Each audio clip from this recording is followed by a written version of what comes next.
Comment romantiser ses cours? Ça, c'est vraiment la question que tout le monde se pose, donc je vais tout vous expliquer. Bienvenue dans l'épisode 16 de Un mois pour Globe avant la rentrée.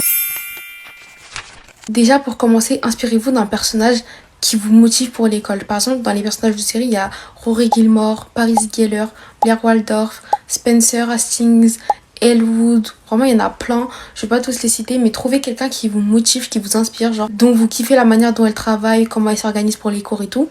Une fois que vous avez trouvé, là, maintenant, vous allez trouver un espace de travail. Je sais que c'est pas tout le monde qui a un bureau, donc c'est un peu compliqué. Vous trouvez un endroit où vous vous sentez à l'aise pour réviser, genre vous trouvez ça vraiment bien. Même si c'est pas fort, même si c'est votre lit, bah révisez dans votre lit, mais trouvez-vous un endroit où vous vous sentez à l'aise pour réviser. Je vous conseille que pendant vos révisions, mettez une musique en fond. Je sais pas, il y en a ça leur dérange, mais il y en a ça les motive encore plus. Moi, je sais que ça me dérange pas de mettre de la musique et tout. Je mets souvent mon casque et tout.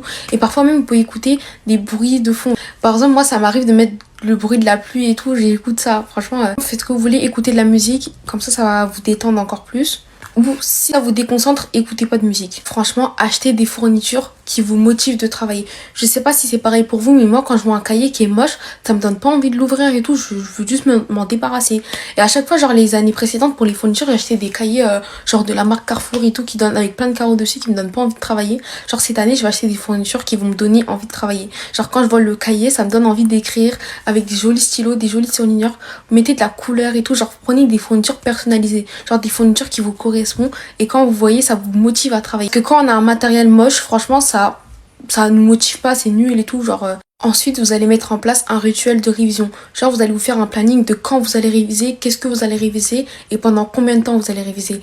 Et quand vous allez faire ça, essayez de respecter au maximum possible le planning. Je sais que c'est compliqué, parfois vous avez la flemme, mais si vous faites un planning, c'est pas pour rien. Et pendant vos séances de révision, faites des pauses. Mais faites pas des pauses pour aller sur TikTok ou sur votre téléphone. Non. Genre, si vous faites des pauses, vous pouvez vous lever, je sais pas, aller faire un tour, mais ne prenez surtout pas votre téléphone. Pendant les pauses, c'est mort. Parce qu'une fois que vous prenez votre téléphone pour répondre à un message, c'est fini, vous allez être distraite. Vous allez plus vouloir continuer, donc franchement ça sert à rien. Le téléphone, mettez-le loin de vous. Étudiez avec une ambiance et tout, genre mettez des bougies, je sais pas, genre mettez-vous dans un mood où ça va vous motiver à réviser. Ensuite, c'est un peu la même chose que les fournitures, mais faites des fiches de révision esthétiques. Genre vraiment quand vous les voyez, ça vous donne envie d'apprendre, de lire et tout. Parce que moi, je vous jure, à l'ancienne, je faisais des fiches de révision, c'était peur. Genre j'écrivais hyper vite, donc franchement, c'était compliqué à lire et tout, on comprenait rien. Et la feuille, elle était trop moche. Donc vraiment, essayez de vous mettre le plus possible. Je vais vous mettre des exemples de fiches de révision un peu esthétiques et tout. Vous allez vous dire, ouais, c'est une perte de temps, ça sert à rien. Mais je vous assure que quand vous êtes en pleine séance révision pour le contrôle et que vous voyez votre feuille avec des jolies couleurs et tout qui vous donnent envie de réviser, ça va vous motiver à fond. Ensuite, pour finir, étudiez en groupe, genre, je sais pas, mais prenez des amis qui ont les mêmes objectifs que vous et vous allez vous mettre, je sais pas, à la bibliothèque et vous allez réviser.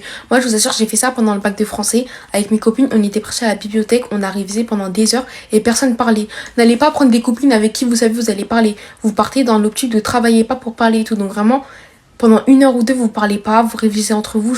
On était chacun dans notre côté, mais on révisait et à la fin, on se posait des questions pour voir si on avait bien compris. Vraiment, c'est trop bien de réviser en groupe.